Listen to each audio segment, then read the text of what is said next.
Hey, all you amazing people. I've been up here for 2 weeks, working my butt off, got a lot accomplished. Um, I'm at a point right now where I'm looking at probably another week before I start putting the primer on. I have to do some sanding, some light sanding right now, just to get any nibs or any things that can uh, contaminate the new mud because I have to put a skim coat of finishing mud on it. So let me take you through a walkthrough of show you what I've done so far, where we're at, and hopefully one more week up here I'll be priming. But what I have, here's the kicker: I have to kind of do something I really didn't want to do, but I have to do it because in September, I think it's September 8th, I have my final electrical inspection. So I have to put the lights and I have to put the receptacles, switches, everything in now, have the inspection done. Then I could shut the power off to the house again and then paint and sand and do all that stuff. I'll just pull the receptacles and switches out so they just hang out away from the wall. So let me just show you what I've done so far. So here is the living room. So as you can see, I've mudded the ceilings, all the screws, all the little round dots on the wall are screws. They've been mudded twice. So I've put two skim coats here because I found that it wasn't wide enough and it wasn't tricking the eye for the little hump. So I widened it out and that fixed that problem. A lot of it is that you realize you're looking at such a large area that everything looks the same and you start missing stuff. So I had to go over it, go over it, go over it. The mud's still drying. So you'll see some dark, I don't know if you can see it, but there'll be some darker spots and lighter spots. Darker spots are wet. It's still the mud's wet. So um, as it stands right now, I've gotten the window mudded. I just have to sand it and get any kind of little humps and stuff out and then put my final coat on. I got all, as you can see, it's all trimmed out. Really, it turned out pretty good. Once I get all the little, like the lines and stuff out of the mud, it'll look great. So as you can see, I put in all the plugs. It's kind of hard to see it right now, but there's where my TV is going, big screen. So that, and then here's the two outlets here, and every so many feet you have to put an outlet. So they're all the way around here. So I basically, the only outlet I'm not putting is my hood range because it's direct wire. So the wires are just sitting there right now. I'll be pulling it out and directly wiring up the hood range when I get it. So here's everything so far, what I've gotten done. Everything in the closets have been mudded. In this room here, as you can see, everything's ready to go. And mudded closets, everything done. Corners, the corners were a real pain in the butt. But got my back area here and feathered out. And yeah, everything's looking really, really good so far. Master bedroom, right here, big screen TV. I haven't gotten the electrical or switches in yet. I'll be doing that when I come back up, and I'll be going home for 2 days, coming back up on the second day. So a day, I'll be day and a half before I come back up. So yeah, got all the closets done.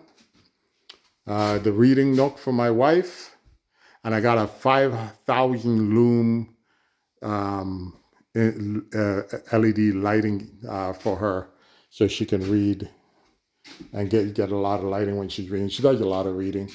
And in here, completed, done. She walk around here, and as you can see, the walls are finished. And now here's the bathroom. Oh yeah, just so you can see what I've done with the. So these are going to be bifold doors here, barn door with bifold barn doors. So instead of sliding it all to one side, you just fold it.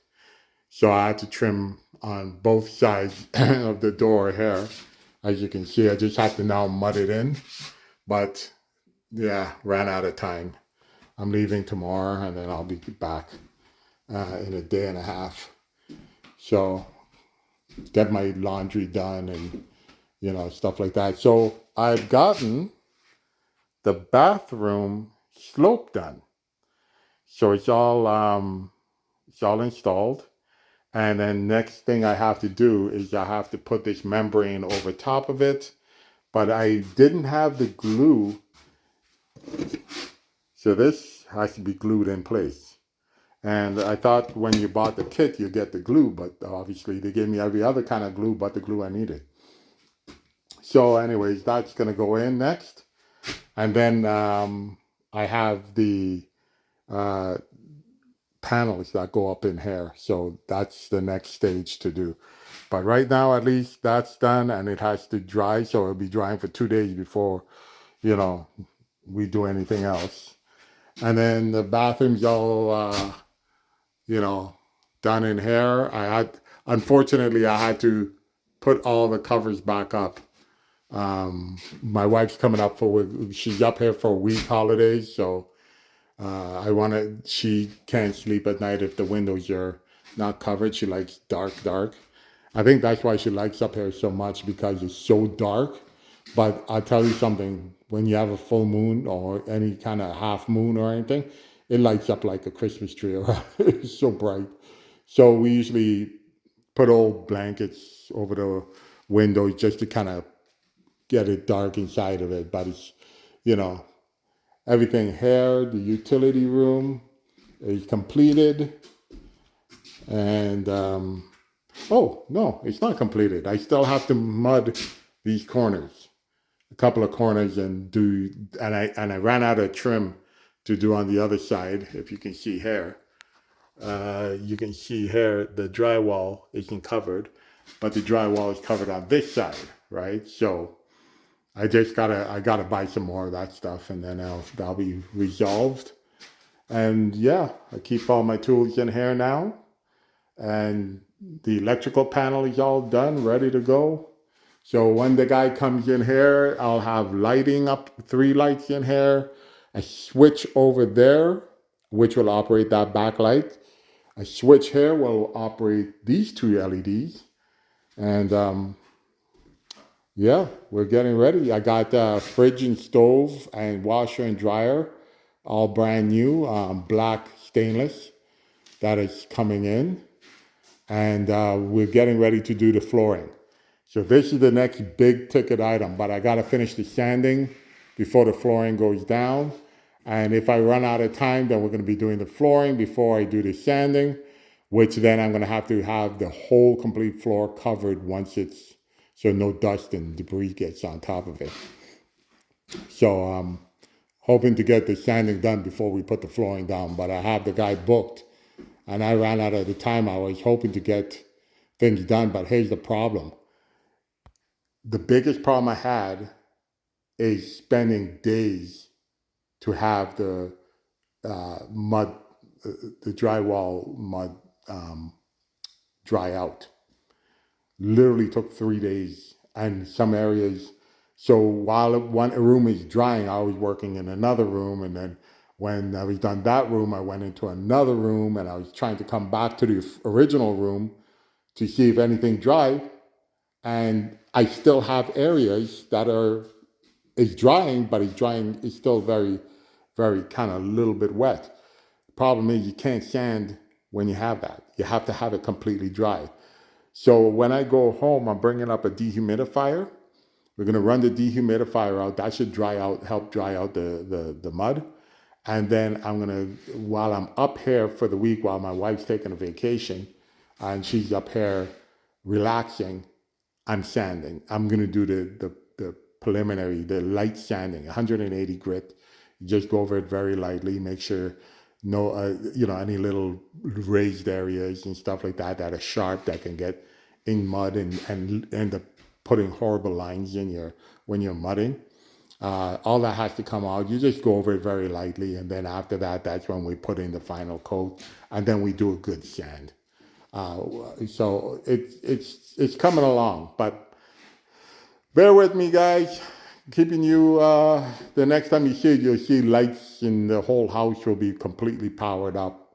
I have to test all that stuff before the electrical inspector comes in to do the inspection. So I got the living room done, at least except for the lights above me, like right there. You can see, oh, there's one light there. The problem is that light isn't wired up. We were just doing samples to see what kind of light we wanted. And that one that was right there is this one here. This one here is more it's too bulky, and my wife didn't like it. She was kind of hoping to do pot lights, but I told her, I said, look, uh, they're like $45 each for the ones that go in these hexagon receptacles.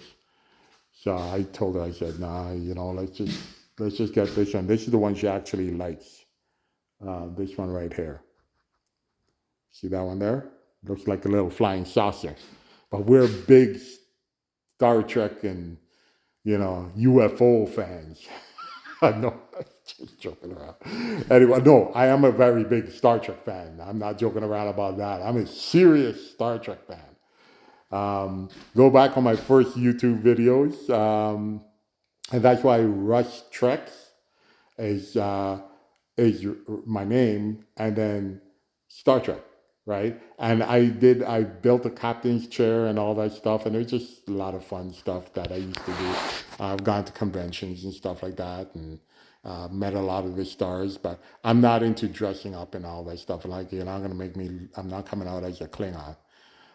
But now I'm back to my roots, and I want to live a kind of peaceful. I don't want to, do the Star Trek and hang out with a lot of people anymore. I just want to be relaxing in a really quiet life. And I tell you something, 2 weeks up here working, I worked my butt off, 5:30 in the morning till 8 o'clock at night, nonstop, one meal a day, and I was exhausted, but I was extremely happy. It's a real weird feeling when you're just happy. It's quiet, it's beautiful. You listen to the birds, and there's a bird out there that literally sings. I've never heard that bird before, but it's beautiful in the morning. You listen to it, it doesn't chirp. It's like whistles, a tune. So yeah, enjoying my stay up here. Gonna go home, grab my wife, throw her in the car, come back up. So yeah, if she likes it or not, she's going in the car. No, she's coming. She's actually looking very much forward to be spending a week up here and just relaxing. So as I always say, guys, have an amazing month, amazing week, and a truly amazing life. Take care, guys.